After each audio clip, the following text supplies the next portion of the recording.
There's a lot of rumors going around right now with Bray Wyatt's return, so we'll see what's being said there.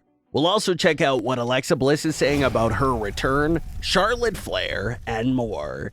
Let's start things off with Charlotte Flair. Charlotte's legacy is already in place since she's a former 14-time women's champion in WWE. She will easily go down in history as one of the greatest superstars to ever step foot in the ring.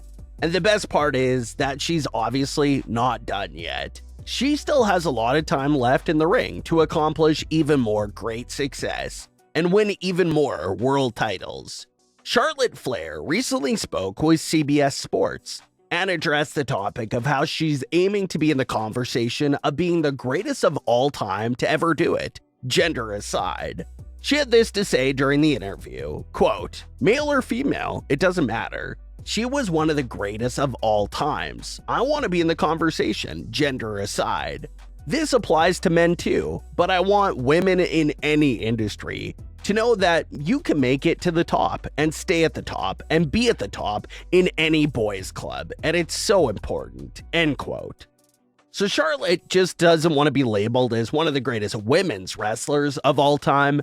She wants to be mentioned as one of the greatest overall wrestlers of all time.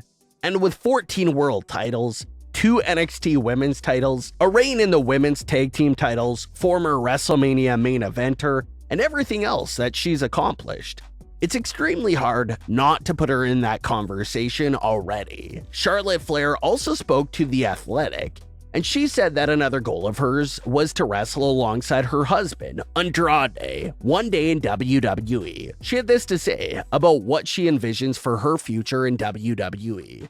Quote, "I want to wrestle with my husband, Andrade. Whether that's being his manager or a mixed tag couple, I don't know. I just take it day by day. I feel like I get better every year. I think that says a lot, considering I've done it all, that I'm still not complacent. I don't think anyone thought women would main event WrestleMania 35 when we did. So in my mind, I still think that I'm going to work hard to create something that people thought was unattainable. I don't know what that looks like, but I know it's out there," end quote. So that would be huge if this does end up happening. Andrade was, of course, in the WWE before, but Andrade and Charlotte never had the opportunity to work with each other on screen. There's some reports several years ago that Charlotte allegedly tried to pitch ideas for Andrade and herself being paired up on WWE television, but nothing came out of it, and Andrade eventually left WWE for AEW, but in Charlotte's mind, she's hoping Andrade comes back around and makes a return to WWE so that they can work alongside each other. A lot of real-life WWE couples have had their fair share of great moments together on screen throughout the years. Even recently with couples like Seth Rollins and Becky Lynch, Montez Ford and Bianca Belair, and many more have all had their moments together with their significant other on WWE television. So that's something that Charlotte Flair is after. Charlotte was asked to name the superstar that she would like to face in her own retirement match. She had this to say in response to that question, quote, "It's so hard because I don't know what the landscape is going to look like. There's a difference from passing the torch and a retirement match. I don't know. Maybe I don't know if that person exists yet," end quote. So it'll be great to see what other accomplishment Charlotte Flair gets done in her career, and if she will get her dream match one day of teaming up with Andrade in WWE. Bray Wyatt and Alexa Bliss are some of the biggest names that WWE has on the shelf right now. Bray Wyatt missed a majority of the road to WrestleMania with an undisclosed illness and injury, while Alexa Bliss has missed the entire road to WrestleMania due to a creative hiatus as well. A lot of fans are waiting on the both of their returns and wondering if their returns can even happen together.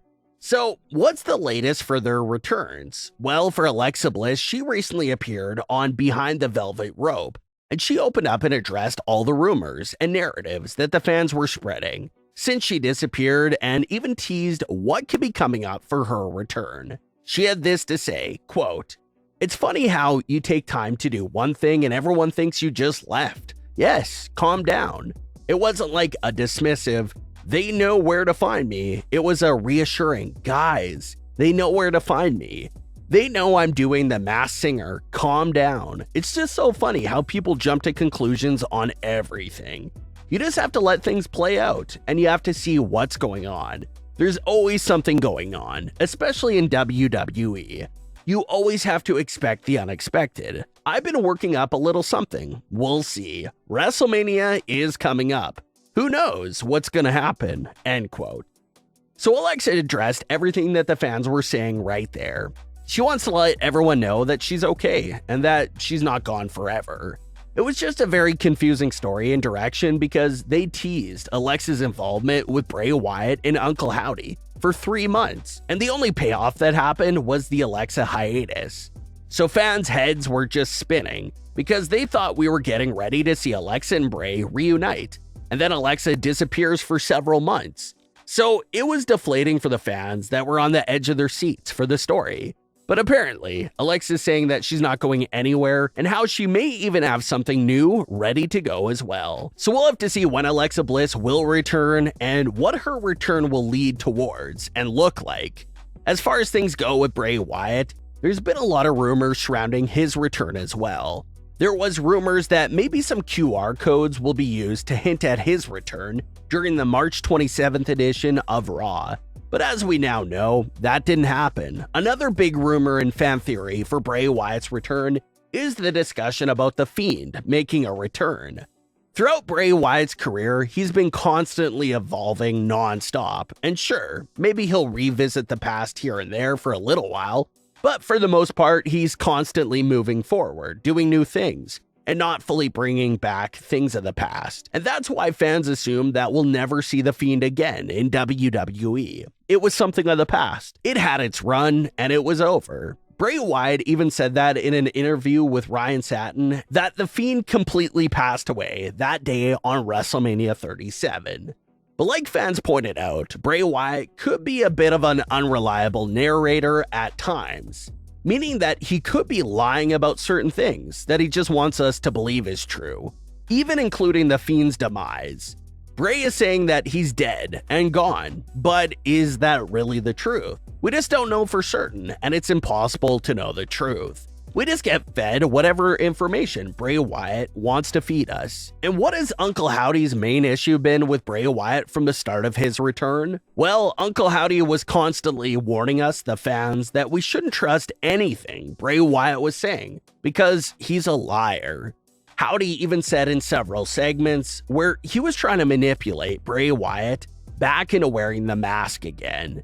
And where we have conflict again is the status of the Fiend. Bray Wyatt says the Fiend is dead, while Uncle Howdy says that Bray sent the Fiend away. So again, another example for Bray Wyatt being a great unreliable narrator, because he gives you so many different explanations that you don't know what's true and what's not true anymore. So that's another idea that the fans have been throwing around. If Bray Wyatt lost a bit of momentum with his recent disappearance, a nice way to build up some hype around him again right away could be possibly reintroducing the Fiend. Maybe Bray doesn't fully use the Fiend as much as he did before, but if he even shows that the Fiend is still around, it would be a nice way to get his story going in a solid direction again. But everyone knows that the Fiend could be a complicated character to book and write. So it definitely will be a bit tricky, but some fans do like the idea. But what are your thoughts on today's stories? Leave your comments below. Don't forget to subscribe with all notifications on, and leave a like if you enjoyed. Thanks for watching, guys.